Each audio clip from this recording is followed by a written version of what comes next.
Risk is the possibility of suffering harm, loss, or danger as a result of our actions and decisions. Is risk-taking simply just human behavior? To demystify and understand risk, we must understand its origins and importance in society. Risk-taking behavior has played an important role in history. We have studied early explorers and their risk in reaching new frontiers. Sometimes risk-taking behavior is beneficial to society. Consider the national pride and innovations that were created from the space program. Risk-taking behavior can have devastating impact on organizations and societies around the world.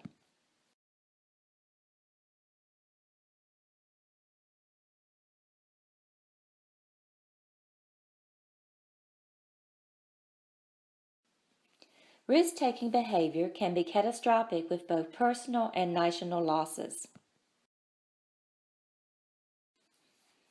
But risk-taking behavior is a part of humanity. Art depicts the introduction of games of chance in early cultures. The Romans are one of the first societies to venture into risk management by establishing a fire brigade to minimize the risk of fire within Rome. But why has risk become a national hot topic of discussion today? A scan of newspapers between 1840 and 2010 shows a rapidly increasing rate of the use of the word risk. What has driven our society to become a risk society? The philosopher Ian Hacking proposes that the emergence of risk parallels our ability to mathematically calculate probabilities and minimize chance. Society as a whole is struggling with the consequences of individual risk-taking. Researchers have determined that there are two predictable outcomes. First, individual risk-taking can impact both health and disease with resulting self-harm. Second, risk-taking behavior can influence other members of a group. This can be demonstrated by mob behavior. But where does risk-taking behavior originate? Is the propensity for risk-taking inherited? Is it a result of our environment? Or is risk-taking a combination of both heredity and environment? Let's take a look at the links to heredity. Risk-taking behavior among families has led to great successes, but also tragic losses. On the other hand, do social expectations establish our roles as risk-takers? In the animal world, females are expected to nurture and protect their young, only taking risks when needed to protect, while males stake their territory and stalk their prey. Recent genetic studies using multiple gene probes have identified genetic factors for behaviors such as impulsiveness and aggression.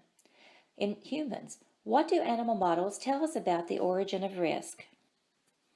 Studies by Allison Bell using a species of fish known as stickleback investigate the impact of both heredity and environment upon risk-taking behavior. The stickleback fish are unique in that their behavior can be studied without consideration for genetic variation. The stickleback fish have common genetic makeup among different populations living in different environments.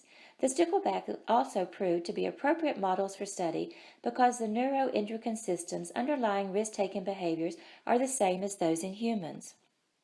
Let's look first at the findings related to the hereditary links. Stickleback demonstrate individual variations in risk-taking. A broad underlying inherited propensity for risk-taking is indicated. Rather than one gene existing for risk, there appears to be many smaller genes that interact within the environment. This means that the identification of one risk-taking behavior predicts the existing of additional risk-taking behaviors. Risk-taking is a stable attribute and is repeatable. There are consistent behaviors each time a risk decision is presented. And finally, families within the same environment have similar reactions to risk. One family may be more aggressive when faced with risk, while another family is passive. These actions, again, are repeatable and predictable. Now, for environmental-related findings. Young fish are taught fish-taking behaviors by their parents. For example, male fish teach young fish how to respond to predators. But fish reared within a safe environment are less likely to exhibit risk-taking behavior than populations of fish living in an unsafe environment.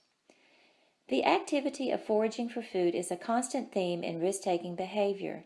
The more difficulty in obtaining food, the more risk-taking behavior is engaged. This basic correlation between risk-taking and survival is important to note, as many risk-taking behaviors demonstrated in society may be the result of survival responses to various forms, whether in business, personal lives, or various cultures. Advances in genome studies provide exciting new opportunities to study risk, but rapid advances in science have also enabled us to understand the chemical reactions that contribute to this behavior and the complex mechanisms that control these reactions. Let's take a closer look. Our bodies consist of many different compounds and hormones that help us to make decisions and act during the situations we face on a daily basis. These hormones communicate with our body via different system pathways and help us to perform simple tasks like breathing. They can also relay information telling our mind that the body is hungry or needs rest. As you can imagine, these hormones are very potent chemicals that can drastically influence decision-making processes and ultimately risk. These very strong hormone chemicals can be grouped into two separate categories when evaluating risk-taking behaviors as promoters or detractors. The promoter category consists of hormones like testosterone, adrenaline, and dopamine, while the detractor category consists of cortisol and noradrenaline. Testosterone is a hormone that has anabolic and androgenic effects in the body. Anabolic in the sense that it can lead to increases in strength, muscle mass, and bone density, and androgenic in that it promotes protein synthesis and helps facilitate hair and nail growth. Elevated testosterone levels lead to increases in one's self-confidence and desire, which subsequently can facilitate reactions to situations of risk. Adrenaline is a stimulant hormone that is released in response to stress, anger, or fear. It is responsible for increasing heart rate, blood pressure, and metabolism. Adrenaline stimulating effects can drive individuals to seek out risk in competitive activities or adventure sports like skydiving. Dopamine is a hormone that is emitted most powerfully when we perform actions that lead to unexpected rewards. An interesting study of dopamine levels in mammals was performed where a squirt of juice was given to monkeys, and subsequent measurements of dopamine levels were measured and recorded. The findings showed that the dopamine levels were elevated in the monkey's brain for the first few squirts as a sign of a pleasurable response. As this process continued and more juice was provided, the dopamine concentration spikes shifted to before the actual squirt of juice was given. This yielded results that pleasure can come both in the form of consumption and anticipation. The researchers concluded that the anticipation of drinking the juice was enough to elevate the dopamine levels because the monkeys were seeking the pleasure of consumption. This pleasure-seeking nature and resulting levels of dopamine can alter how the brain assesses certain situations and shift the balance into the reward sector during risk-reward evaluations. On the other side of the fence are the risk detractors, cortisol and noradrenaline. Cortisol is a hormone that is emitted as a response to stress.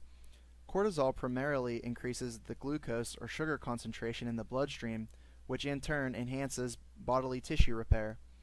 In situations pertaining to risk, this substance suppresses bodily functions of digestion, reproduction, immune activation, and in high concentrations can actually block testosterone.